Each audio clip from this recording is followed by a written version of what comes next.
Bhim army chief और Azad Samaj party के राष्ट्रीय अध्यक्ष चंद्रशेखर आजाद जी का एक जगह कहीं ठौर ठिकाना नहीं है। वे खुद नगीना लोकसभा सीट से चुनाव लड़ चुके हैं, रिजल्ट आना उसका बाकी है। लेकिन चंद्रशेखर आजाद जी कुछ दिन पहले बिहार थे और उसके बाद जो है वो तुरंत बिहार में दहाड़ने के बाद हरियाणा चल गए। चंद्रशेखर आजाद जी बिहार में आए, बिहार में वाल्मीकि नगर चुनाव, जो वाल्मीकि नगर लोकसभा सीट है वहां से चुनाव लड़ रहे शफी मोहम्मद के लिए प्रचार किए और अपनों को बीच आए, अपनों से मिले, बातचीत किया और बातचीत करने के बाद तुरंत यूपी गए और यूपी से जो है वो चंद्रशेखर आजाद जी हरियाणा चल जाते हैं। और हरियाणा में जो है वो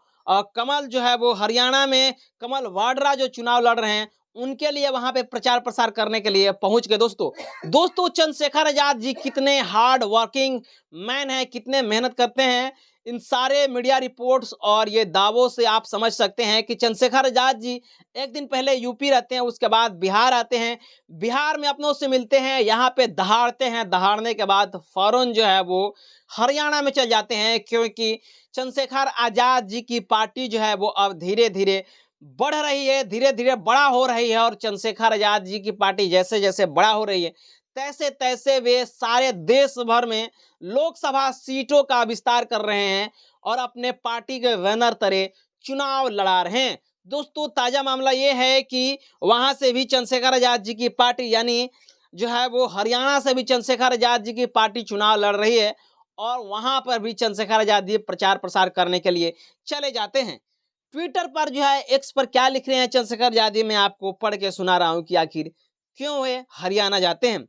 तो एक्स पर लिखते हुए चंद्रशेखर आजाद जी पोस्ट करते हैं कि आज अंबाला लोकसभा क्षेत्र हरियाणा प्रदेश में आजाद समाज पार्टी कांसीराम के प्रत्याशी भाई कमल वाड्रा जी के प्रचार में अपनों के बीच। तो देख सकते हैं कमल वाड्रा जी चुनाव लड़ रहे हैं लोकसभा सीट से हरियाणा से और वहां से जो है वो चुनाव प्रसार करने के लिए चंद्रशेखर आजाद जी वहां जाते हैं। और जाने के बाद जो है वो वहां पे जाने के बाद चंद्रशेखर आजाद जी कहते हैं कि चंद्रशेखर आजाद जी कहते हैं कि आज हम हरियाणा में आए हैं और हरियाणा में चुनाव लड़ रहे हैं भाई कमल वाड्रा जी के लिए प्रचार प्रसार किए। अंबाला लोकसभा सीट है और अंबाला लोकसभा सीट से कमल वाड्रा जी के लिए प्रचार प्रसार करने के लिए जाते हैं चंद्रशेखर आजाद जी और बाकायदा फुटेज और सारे चीज को मेंशन करने के बाद वे पोस्ट कर देते हैं। तो देख सकते हैं चंद्रशेखर आजाद जी कुछ दिन पहले यूपी में दहाड़ रहे थे, यूपी में दहाड़ने के बाद चंद्रशेखर आजाद जी बिहार में दहाड़ते हैं और बिहार में दहाड़ने के बाद वे फौरन हरियाणा के अंबाला लोकसभा सीट से चुनाव लड़ रहे कमल वाड्रा जी के लिए चल जाते हैं प्रचार प्रसार करने के लिए। और ये कहते हैं कि हमारी पार्टी का विस्तार हो रहा है, हमारी पार्टी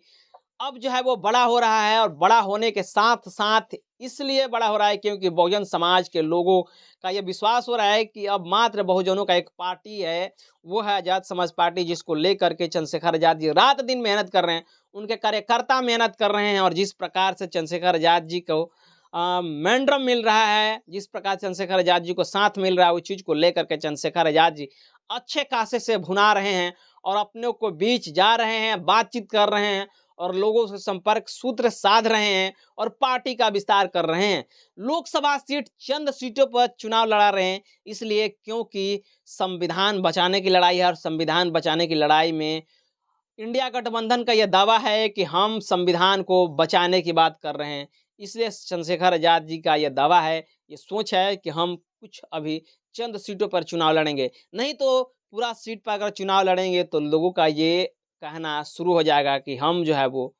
इंडिया गठबंधन के विपक्ष में हैं, इंडिया गठबंधन को सपोर्ट नहीं कर रहे हैं। यानी जो है वो चंद्रशेखर आजाद जी का मानना है कि हम पे लोग आरोप लगाएंगे कि संविधान को खत्म करने के लिए खुद चंद्रशेखर आजाद जी बीजेपी के गोद में जाकर बैठ गए। इस चीज को लेकर के तमाम मीडिया रिपोर्ट्स और दावा को लेकर के हम चंद सीटों पर चुनाव लड़ा रहे हैं, लेकिन प्रचार प्रसार मजबूती से कर रहे हैं। बहरहाल इस चीज को लेकर के आप क्या सोच रहे हैं? क्या चंद्रशेखर आजाद जी का अकेले चुनाव लड़ना, चंद सीटों पर चुनाव लड़ना, उनके फैसला को आप किस प्रकार से देख रहे हैं? क्या उनके फैसला गलत है, सही है? आप इसका जवाब हमारे कमेंट बॉक्स में दीजिएगा।